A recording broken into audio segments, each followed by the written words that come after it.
पाकिस्तान पर भारत के हमले के हवाले से कुछ ऐसी बातें सामने आई हैं जिसमें भारत की जो ताकत है उसको चैलेंज किया गया है, उनको बताया गया, डिटेल बताया गया और पाकिस्तान के सामने इंडियन मिलिट्री की जो पॉलिसी है उसको बेनकाब किया गया। अब परवीन साहनी कोई ढका छुपा नाम नहीं। परवीन साहनी ने एक अपने रीसेंट गुफ्तगू में इतना एक टेक्निकल अंदाज में इंडिया और पाकिस्तान के मिलिट्री इक्विपमेंट और मिलिट्री जो इस्तात है, एबिलिटी है, कैपेबिलिटी है, उसको कंपेयर किया है कि जिससे आपको यह तो अंदाजा हो जाएगा कि क्या भारत पाकिस्तान पर दोबारा हमला करेगा या ऐसा करने की सोच नहीं सकता। अच्छा, इतलात ये भी हैं, लोग ये भी कह रहे हैं कि जी इंडिया बांग्लादेश पर हमला करने की सोच रहा है। बिल्कुल सोचिएगा नहीं। कहने को, सुनाने को, किसी को खुश करने को, दिखाने को, बताने को तो ऐसा हो सकता है, पर प्रैक्टिकली ऐसा नहीं हो सकता। पहले मैं थोड़ा सा आपको परवीन साहनी के इस मौजूदा इंटरव्यू की बात बताऊं जिसमें उसने बहुत टेक्निकल अंदाज में इस बात को बताया है कि क्या कन्वेंशनल एबिलिटी है जो इंडिया ने बनाई है और क्या कन्वेंशनल एबिलिटी है जो पाकिस्तान ने बनाई है। अब उसने, परवीन साहनी ने जो जिक्र किया, उसने कहा जी उसने बहुत सिंपली कहा कि पहली पाकिस्तान इंडिया जंग हुई कश्मीर के मामले पर 1948 में और कश्मीर पर एक सीज फायर लाइन बनी जो आज भी मौजूद है, लाइन ऑफ कंट्रोल के नाम से। यानी उसने यह कहा कि अगर इंडिया को लगता था कि वो कन्वेंशनल कैपेबिलिटी में इतना ज्यादा मिलिट्री एबिलिटी के साथ आ गया तो कम से कम पिछले 75-78 सालों में इंडिया उस लाइन ऑफ कंट्रोल या सीज फायर लाइन से कोई 1 इंच तो आगे चला जाता। ऐसा नहीं हुआ। फिर उनसे यह सवाल किया गया कि जी देखिए, ये तो एक कामयाबी कही जाती है 1971 की वॉर में कि पाकिस्तान से एक हिस्सा उसका टूट गया। तो उसने कहा नहीं, ये आपको लगता है, ये किसी और को दिखाने के लिए लगता है। वो एक ऐसा सूबा था जिसकी लॉजिस्टिक्स नहीं थी और पाकिस्तान से 1000 किलोमीटर दूर ईस्ट पाकिस्तान था जिसको आपने बड़े तरीके से अलहदा कर लिया और आज वो आपके खिलाफ खड़े हैं क्योंकि आपने उनके साथ ठीक नहीं किया। और अगर आज कहीं वो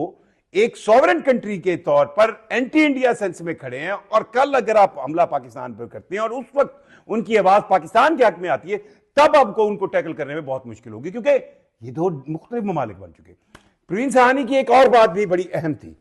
वो ये थी कि आपको ये लगा कि आपने न्यूक्लियर वेपन हासिल कर लिया तो अब सामने से कुछ नहीं होगा। उन्होंने ये बात की कि जिस दिन इंडिया ने न्यूक्लियर वेपन हासिल किया उस दिन पाकिस्तान को जितनी खुशी पाकिस्तान में हुई होगी कहीं पे भी नहीं होगी, क्योंकि पाकिस्तान वो इस्लामी मुल्क था जिसको एटम बम बनाने से रोकने के लिए पूरी दुनिया आगे थी कि नहीं नहीं नहीं नहीं, इस ये ना बनाए, ये ना बनाए। लेकिन इंडिया एक वाहिद जवाब था जिसकी बुनियाद पर पाकिस्तान अपने इस एटम बम को बनाने से लेकर अपनी तमाम तर दिफाई तैयारी की एक वजह बताता है और यह वजह इंडिया ने मई 1998 में ओरिजिनली साबित कर दी। अब जब 11 मई 1998 को इंडिया ने धमाके किए तो सबसे ज्यादा खुशी पाकिस्तान में थी और यह हिसाब किताब था कि उस वक्त के अमरीकी ओहदेदारान जब पाकिस्तान के वजीर आजम नवाज शरीफ या जनरल जहांगीर करामत जो उस वक्त चीफ ऑफ आर्मी स्टाफ से उनसे मिलने की कोशिश कर रहे थे तो वो उनसे मुलाकात ही नहीं कर रहे थे, वो मिल ही नहीं रहे थे। उन्हें पता था कि हमने कोई ऐसी बात सुननी नहीं है, कहनी नहीं है जिसमें न्यूक्लियर धमाके ना करने की बात को माना जाए। और यही वजह बनी कि पाकिस्तान दुनिया की डिक्लेयर न्यूक्लियर स्टेट बना। अब जो पिछले 25 सालों का उन्होंने आता किया, उन्होंने ये कहा कि आप देखें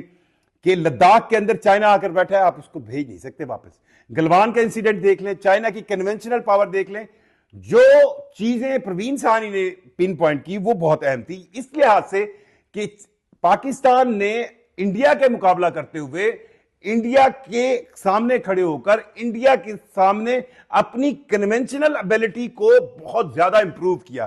कन्वेंशनल हर एक, जैसे अब उन्होंने एक मिसाल और भी अच्छी दी, उन्होंने कहा कि एयरफोर्स का इस्तेमाल किसी भी मुल्क की आखिरी मतलब जब भी कोई जंग छिड़ती है तो एयरफोर्स का इस्तेमाल उस वक्त किया जाता है जब आप कहते हैं कि नहीं बस अब ठीक है। आपने अपनी सारी एयरफोर्स के उन तमाम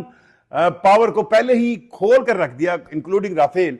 जिसका उन्होंने तिया पांचा करके वापस भेज दिया। अब आप जितना मर्जी नीचे से मिसाइल मारें, जितनी मर्जी चीजें करें, लेकिन उन्होंने आपको जो फर्स्ट स्टेप एयर स्ट्राइक थी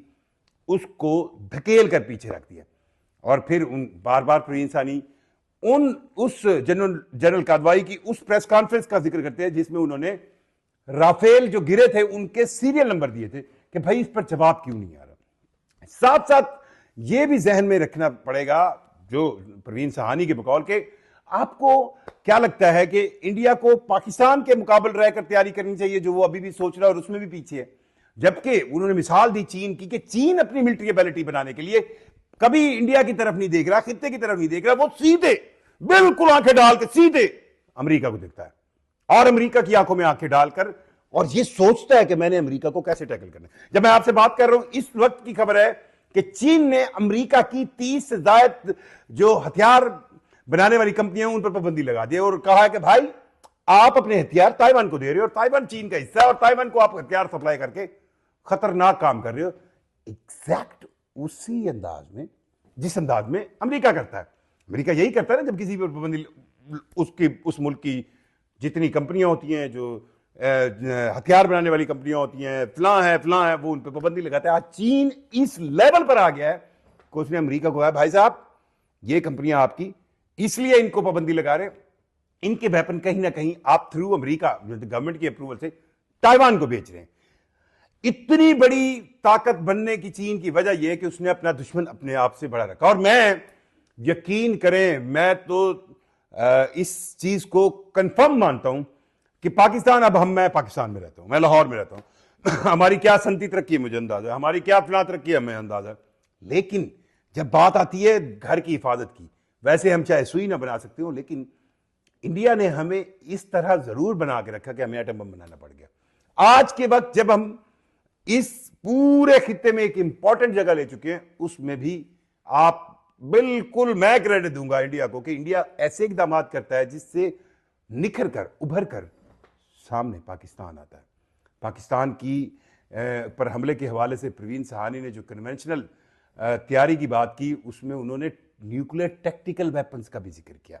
उन्होंने ये कहा कि ये न्यूक्लियर टैक्टिकल वेपन्स जो हैं, जो पाकिस्तान के पास मौजूद हैं, ये एक ऐसा प्लस पॉइंट है जिसने इंडिया के हर कन्वेंशनल आर्गुमेंट या हर कन्वेंशनल दलील को पीछे छोड़ दिया। मतलब जो कोल्ड डॉक्ट्राइन का बिल्डअप हुआ था, जिसमें आपने बड़े खुल के कहा था कि नहीं नहीं नहीं, अब 2005 के बाद हम किसी भी वक्त पाकिस्तान पर हमला के लिए